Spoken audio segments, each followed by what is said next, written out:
વર્ણિવેશરમણીયદર્શનમ મંદહાસરુચિરાનનાંબુજમ પૂજિતમ સુરનરોત્તમેર્મુદા શ્રીધર્મનંદનમહમવિચિંતયે. આરાધ્ય ઇષ્ટદેવ વરતાલ વિહારી હરિકૃષ્ણ મહારાજ,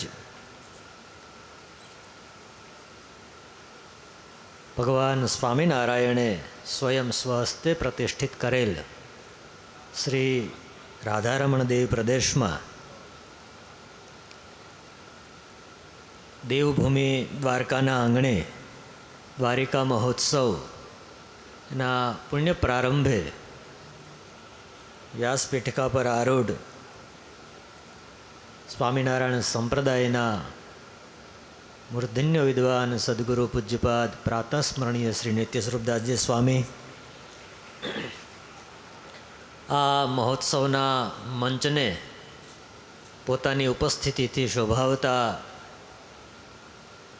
વરતાલ, ગઢપુર, જુનાગઢ, ધોલેરા, સારંગપુર વગેરે ધામધામના સૌ બ્રહ્મનિષ્ઠ સદગુરુ સંતો,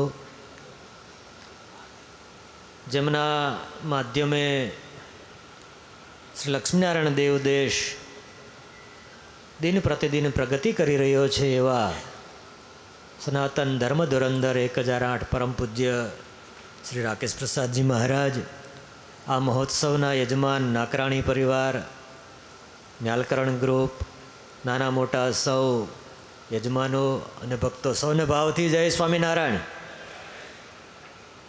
જોરથી જય સ્વામિનારાયણ. શ્રીજી મહારાજે સ્વાશ્રિતોને શિક્ષાપત્રીમાં કર્તવ્ય દ્વારિકા મુખ્ય તીર્થયાત્રા યથાવિધિ કહીને જે આદેશ આપ્યો છે, એ આજ્ઞા અનુસાર આપણે અવારનવાર દ્વારિકા આવતા હોઈએ, દર્શન કરીને જતા હોઈએ. એટલે દ્વારિકાની યાત્રા કરવી એમાં એક શબ્દ છે યથાવિધિ. વિધિ અનુસાર યાત્રા કરવી. આવ્યા, વંદન કર્યા, પ્રસાદ લીધો અને નીકળી ગયા. આજે કહેતા આનંદ થાય છે કે તીર્થમાં જઈએ ત્યારે ભગવદ્ ગુણનું શ્રવણ કરવું, તીર્થમાં જઈએ ત્યારે સેવા કરવી, તીર્થમાં જઈએ ત્યારે પુણ્યભૂમિના દર્શન કરવા, તીર્થમાં જઈએ ત્યારે ગ્રામ્ય સૌખ્ય વિરક્ત, સત્સંગ જીવનમાં લખ્યું છે શ્રોતાઓએ ગ્રામ્ય સુખથી વિરક્ત થઈને તીર્થનું સેવન કરવું. આજે આ સંપ્રદાયના હજારો અનુયાયીઓ પૂજ્ય સદગુરુ નિત્યસ્વરૂપદાસજી સ્વામીના ઋણી છે કે યથાવિધિ દ્વારિકાની યાત્રા કરવાનો પુણ્ય અવસર આ 425મી કથાના માધ્યમે સ્વામીએ આપ્યો છે. અયોધ્યા, મથુરા, માયા, કાશી, કાંતિ, અવંતિકા, પુરી, દ્વારાવતી ચૈવ સપ્તૈતે મોક્ષદાયિકા. મોક્ષદાયી 7 પુરીઓ પૈકી દ્વારિકા એક છે. એનો અનંત મહિમા અહીંયાથી પૂર્વ વક્તાઓએ કહ્યો છે. દ્વારિકાનું પૌરાણિક મહાત્મ્ય છે. દ્વારિકા પુરાતત્વવિદો માટે પણ એક બહુ જ મહત્ત્વનું સ્થાન છે. પરંતુ આપણા માટે તો એટલા માટે મહત્ત્વનું છે કે ભગવાન સ્વામિનારાયણે મને ને તમને દ્વારિકાની યાત્રા કરવાની આજ્ઞા આપી છે. એટલું જ નહીં, શ્રીજી મહારાજના સમયમાં ધર્મકુળ જ્યારે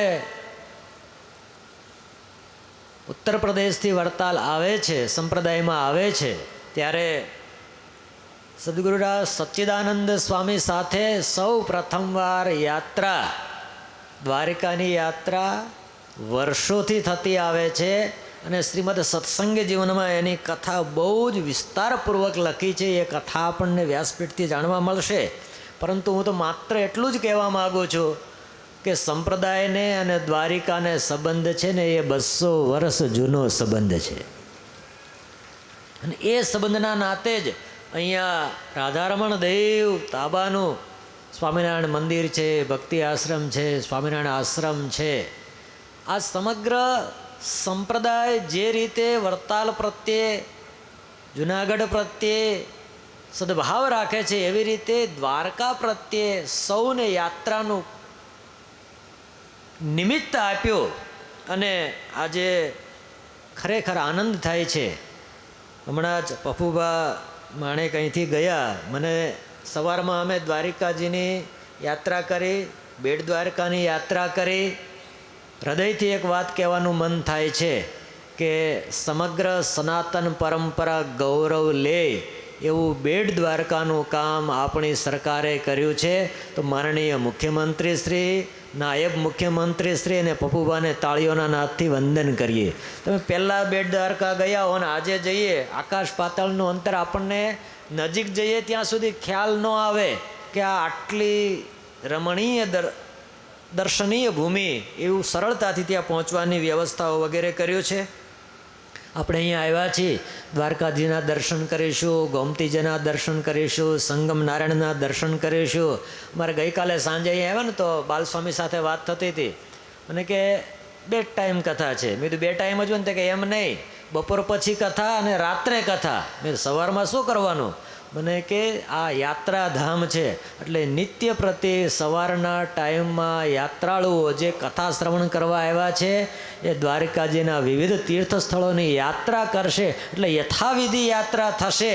તમે સદૈવ સંપ્રદાયના અનુયાયીઓ, સંપ્રદાય સાથે ઐતિહાસિક સંબંધ ધરાવતા આ તીર્થભૂમિની યાત્રા કરજો.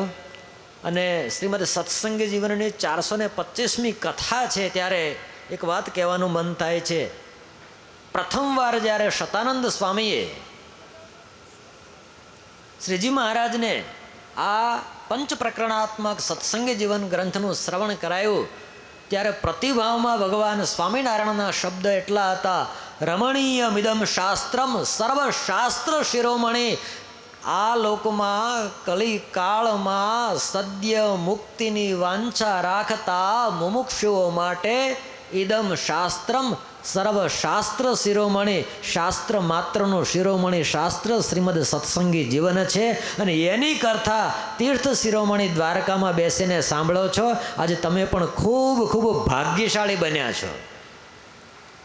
સત્સંગી જીવન માટે મુક્તાનંદ સ્વામીએ એવું લખ્યું છે, મુહૂર્તમ વા તદર્ધમ વા ક્ષણમ વાસ્ય શુભામ કથામ એ શૃણવંતી નરા ભક્ત્યા ન તેષા મસ્તી દુર્ગતિ. એક ક્ષણ પણ શ્રીમદ સત્સંગી જીવનની કથાનું કોઈ શ્રવણ કરે, જો મુક્તાનંદ સ્વામીની કલમમાં વિશ્વાસ હોય તો એ ભવબંધનથી મુક્ત થાય છે અને મુક્તિનો અધિકારી બને છે. એવી કથા શતાનંદ સ્વામીને કલમે લખાયેલી કથા. ખબર નહીં, આપણે 5 કથા બેસાડીએ ને 5 કથા કરાવીએ, જીવનભર આપણને આનંદ રહે. કોઈ 10 કથા બેસાડે ને 10 કથા પરિવારના લોકોને સંભળાવે, જીવનભર એને આનંદ રહે. હજી તો કદાચ કલ્પના કરજો, 425 વખત વ્યાસપીઠ પર બેસવું અને શ્રીમદ સત્સંગી જીવનની કથા કરવી, એવું સૌભાગ્ય ભગવાન સ્વામિનારાયણે આ મહાપુરુષ પૂજ્ય નિત્ય સ્વરૂપ સ્વામીને આપ્યું છે. એને જીવનમાં કેટલો આનંદ હશે.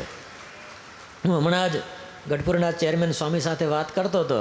મેં કીધું, સ્વામી 425મી કથા આટલા મોટા વિશાળ પાયા ઉપર અહીંયા કરવાનું કારણ? મને કે એમની પાસે છે ને વિશ્વકર્મા જેવી ટીમ છે. એ જ્યાં નક્કી કરે ને જે નક્કી કરે એ કરી શકે.